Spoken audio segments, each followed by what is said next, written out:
Ladies and gentlemen, ladies, welcome back to the Officer Tatum Show. I am currently out of town, traveling the country, trying to change America. Carl Jackson got me covered. Don't you worry. Carl, take it over.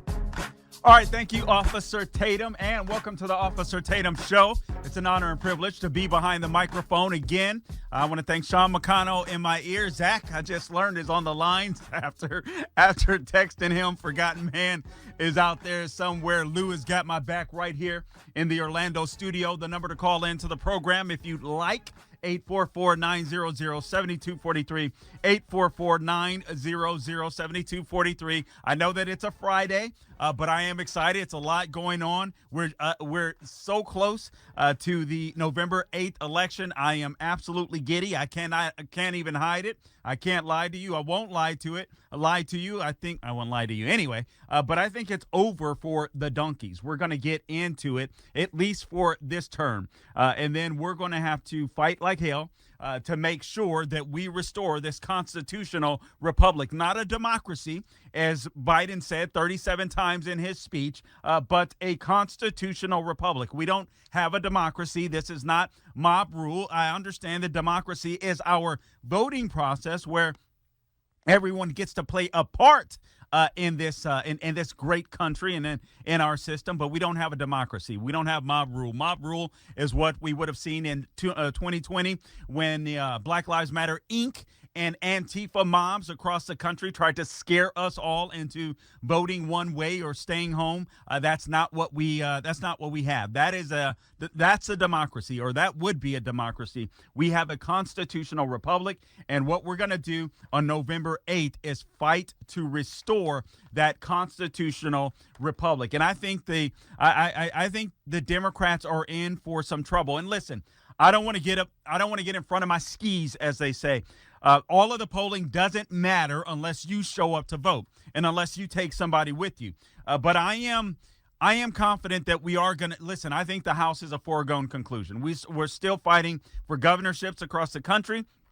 We're still fighting in some of these Senate races, but I do believe the polling is lacking when it comes to Republicans a little bit. Even Trafalgar, one of the best pollers, if not the best poller in the entire country, has admitted as much.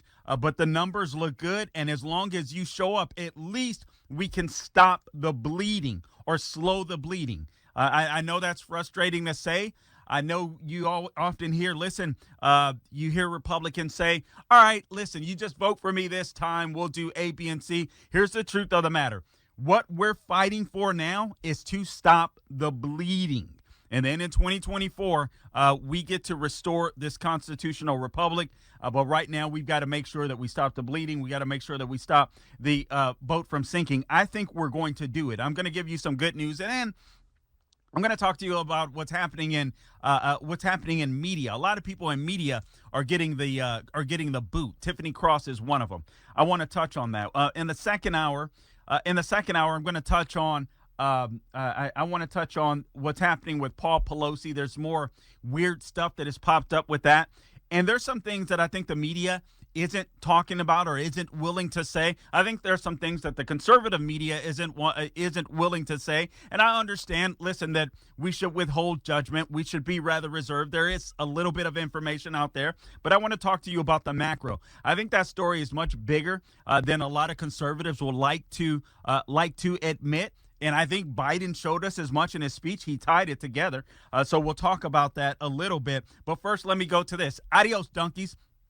All right, hat tip, Breitbart, 21% of black voters support the GOP. Lights out, donkeys. Now, 40% of Hispanics and 21% of blacks are backing the Republican Party, reports the far left USA Today. Now, this story dropped about a week ago, but I want you to understand what's happening in media. What the left has been doing with Tiffany Cross, with the Joy Reids, with the Don Lemons, has not been working.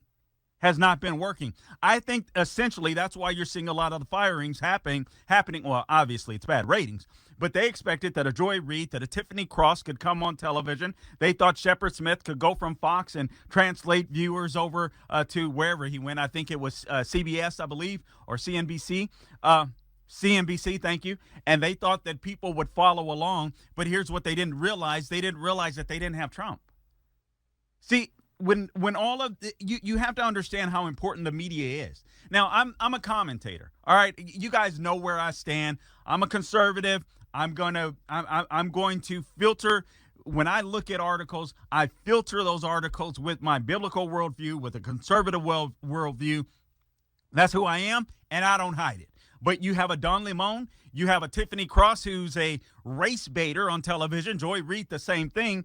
The problem is, eventually that stuff doesn't work. People get tired of it. People found out that Black Lives Matter was a fraud, making buttloads of money. You probably seen the documentary with Candace Owens. These people just made a buttload of money, used black people, raised all this money for these Marxist people and for the Democrat Party. Just a bunch of frauds, and people are finding this out, and people are realizing this. So Tiffany Cross is out. I mean, the lady said so many racist things. I don't know if I can pull it up real quick, but she said so many racist things. It was unbelievable. If that were a white person on television, she would have been canceled day one. Now, I don't take pleasure in anyone losing their job, typically. But in this case, I do. Because sometimes people, I do believe in free speech. I do believe in free speech. MSNBC hired her. She did her thing. It didn't work. After the Black Lives Matter riots, after the Antifa riots, they figured what they could do is keep blacks mad and angry, and they figured blacks would want to, a majority of blacks would want to watch Tiffany Cross and Joy Reid, and they just wanted to stay angry. But there's a big problem. Democrat policies didn't work, and Trump was gone. And so now, as a result of that, I go back to this column. You now have 21% of blacks at least reporting that, hey, they're looking at the Republican Party. 40% of Hispanics. And you may say, Carl, well, those aren't relatively large numbers. Au contraire, mon frere. Yes, they are in comparison to where we were. If you got 8%, if you're a Republican, you got 8 to 12% of the black vote in the past, you were doing good. You get 21%, you get upwards of 20%. Matter of fact, you get 15, 18%. Lights out, donkeys. And I think that's what we're going to see on November 8th. Like I'm telling you right now, the House is a foregone conclusion. But what are you going to do to make sure that we take the Senate and to make sure we take the governorships? Guys, listen.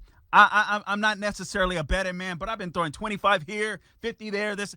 I'm donating to races, people I never heard of, places that I never thought I would be donating to. Why? Because freedom is that important to me, and I hope that it's that important to you as well. We have an opportunity to kick booty like you would never imagine, and we need to do so.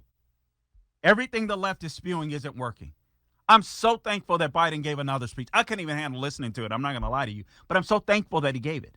Because every time he opens his mouth, I think he motivates people on the right.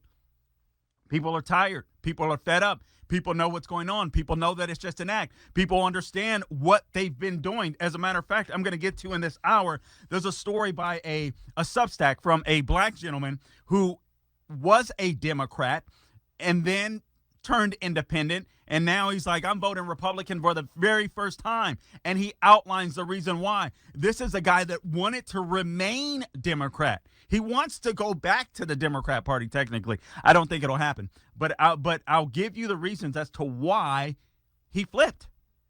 It is, and it's unbelievable. And there's plenty of stories like this. Suburban women voters. It's another story that I'm going to get into. Overwhelmingly are running to the Republican Party.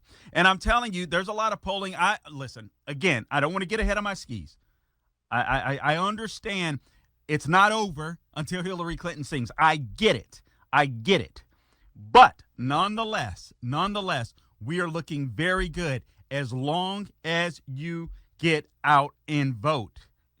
Let me go back to this article. The issue of inflation, the feeling that the White House hasn't done enough to address it, is helping Republicans score significant inroads among Hispanic and black voters, both demographic groups that Democrats have long relied on for support.